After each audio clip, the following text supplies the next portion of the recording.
Hello and welcome to the Rowe Report. I'm Kellie Rowe with Pride of Detroit. You know, I tried so hard to stay away from this, but as the Lions come off their third loss in a row, solidifying their spot at the bottom of the NFC North, I had to. Sometimes when games aren't fun to watch, you have to create a little bit of your own fun. So with that, I present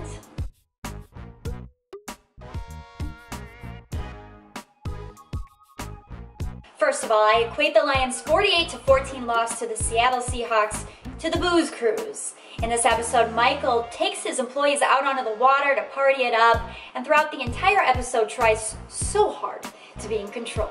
I am Michael Scott. I am the captain of this party. Similarly, the Lions tried to be in control by throwing that touchdown pass to Marvin Jones Jr. It's a very uncomfortable power struggle to watch as the actual captain, Rob, shuts Michael down over and over. Not only am I your ship's captain, I am also your party captain. In that loss to Seattle, the Lions struggled on offense, defense, and special teams, showing that they too were very much not in control. Not now, Mike. We're doing the limbo.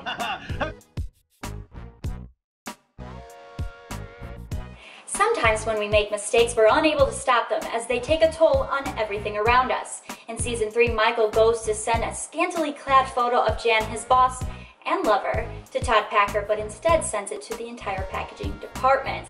Check it again. Hit refresh. Michael was unable to stop the photo from spreading, just like the Lions were unable to stop Ezekiel Elliott in this 26-24 loss to the Dallas Cowboys. At packer@dundermifflin.com. Packaging.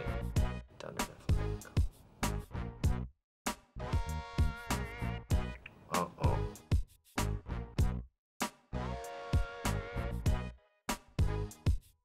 The Lions' 27-30 loss to the San Francisco 49ers reminds me of when Michael proposes to Carol at the Diwali party. Oh, Michael. What do you say? Sometimes people go way too far with things, and it's really hard to watch. Like, really hard to watch. You want to avert your eyes, but you just can't. You just watch it happen. You gotta be kidding.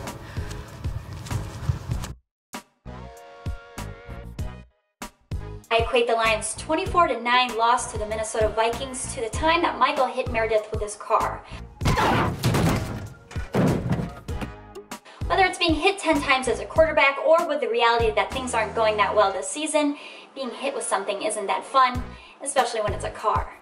Between that accident, the death of Angela's cat Sprinkles, and the virus on Pam's computer, Michael begins to believe that there's a curse on the office. He becomes a little bit superstitious. I'm sorry. I'm not superstitious, but I am a little stitious. A curse. Where in the Lions community have I heard that one before?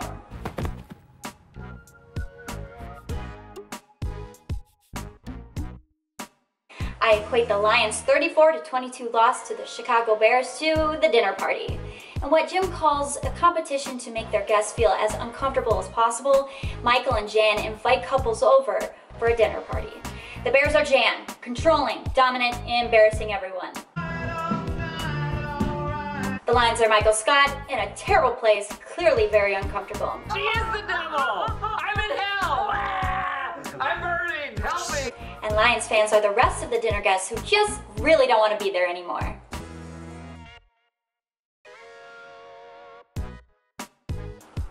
You knew it was coming. This is the most cringeworthy piece of television ever produced. The monsters who wrote this deserve a special place in HE double hockey sticks, excuse the language. I skip it every time. In this nightmare of an episode, we find out that 10 years prior, Michael had promised a group of local third graders that he'd pay for their college tuition, thinking by then he'd be a millionaire.